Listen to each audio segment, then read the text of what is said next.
Hello दोस्तों, स्वागत है कहानी के एक और वीडियो में। फ़ोन की घंटी बजी करीब सुबह के 9 बज रहे थे। ममता किचन में काम कर रही थी। उसके हाथ आटे में सने हुए थे क्योंकि उसे उसके पति पंकज को टिफ़िन जो देना था। सुबह सुबह सभी गृहिणी की तरह वो भी बहुत व्यस्त रहती थी। फिर वो आटे में सने हुए हाथ से फ़ोन उठाने गई तो देखा कि फ़ोन उसकी मम्मी कमला जी का था। झुंझलाहट में उसने फ़ोन उठाकर कहा, ओफ़ो मम्मी, मैंने आपसे कहा था ना कि सुबह सुबह फ़ोन मत किया करो। ऐसा कौन सा ज़रूरी काम था जो आप थोड़ी देर इंतज़ार न कर सकीं? चलिए अभी फ़ोन रखिए, मैं अभी बहुत व्यस्त हूँ, थोड़ी देर में आपको फ़ोन करती हूँ।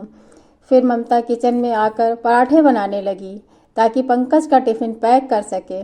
10 बजे करीब जब पंकज ऑफिस के लिए निकल गया तब उसे एहसास हुआ कि आज उसने अपनी मम्मी से कितनी ख़राब तरीके से बात की।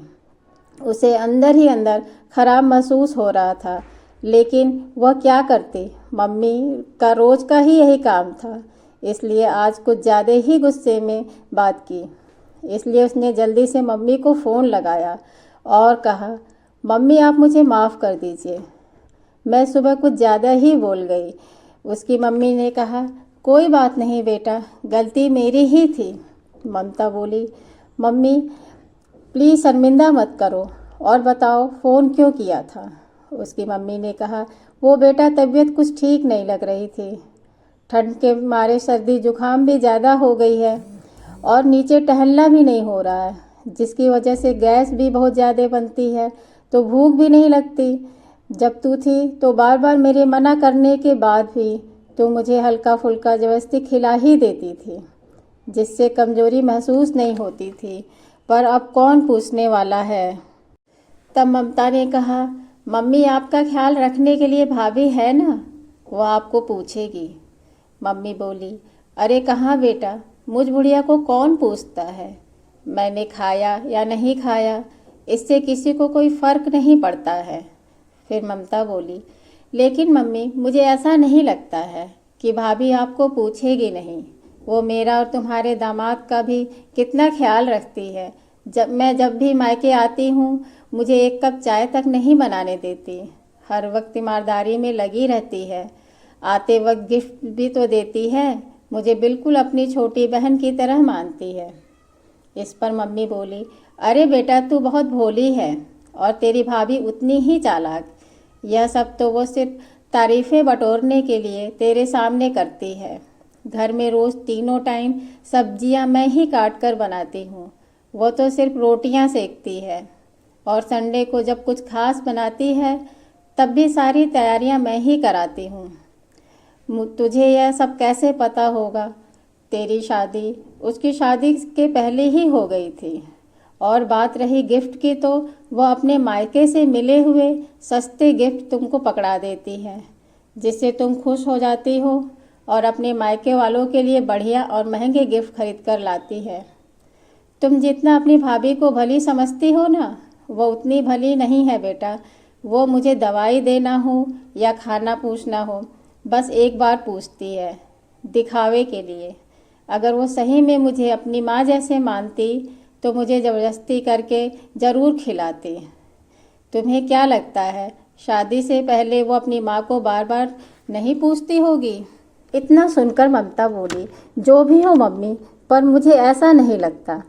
मेरे साथ तो भाभी का व्यवहार बहुत अच्छा है और दुनिया भी जो देखती है उसी को सच मानती है।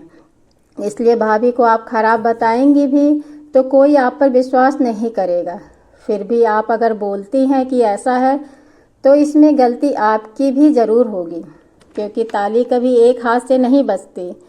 अगर उन्होंने आपको माँ नहीं माना तो आपने भी कभी अभी तक उन्हें अपनी बेटी नहीं माना है। जिस तरह आप मेरी गलती पर मुझे समझाती थीं, भाभी को भी समझाइए, वो ज़रूर समझेंगी।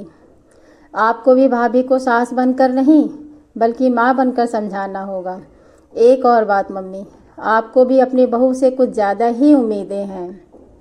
इतनी उम्मीदें पालना अच्छा नहीं है। वैसे भी सबको अपने माता पिता ही अच्छे लगते हैं, सास ससुर किसे अच्छे लगते हैं? हर आदमी को आज़ादी पसंद है। आजकल तो ज़्यादातर लड़कियां अपनी गृहस्थी अलग अलग बसाना चाहती हैं। उन्हें सास ससुर चुपचाप घर में रहें तब भी बंदिश लगती है, और तारीफ बटोरने के लिए ही सही ननद नंदोई का सम्मान करती है, इतना भी काफ़ी है, क्योंकि आजकल नंदें भी किसी को कहाँ पसंद करती हैं। ननद घर आ रही है, काम बढ़ जाएगा, यह सुनकर नाक भौं सिकोड़ने लगते हैं। गिफ्ट देना तो बहुत दूर की बात है, खाना बनाकर रख देती हैं, एक बार भी पूछती तक नहीं। तुम तो किस्मत वाली हो मम्मी, तुम्हें तुम्हारी बहू एक बार तो पूछती है। इसलिए मैं तो कहूँगी कि आप अपनी बहू को बेटी बनाकर उसी से मेल जोल बढ़ाओ, क्योंकि अब आपकी बहू ही आपके काम आएगी।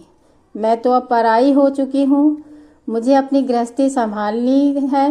देखती हूँ 1-2 दिन में आऊँगी, थोड़ी देर के लिए। चलो मैं अब फ़ोन रखती हूँ। उस दिन से कमला जी अपनी बहू को बेटी की तरह मानने लगीं। धीरे धीरे दोनों के बीच आपसी प्रेम और मेल जोल बढ़ने लगा।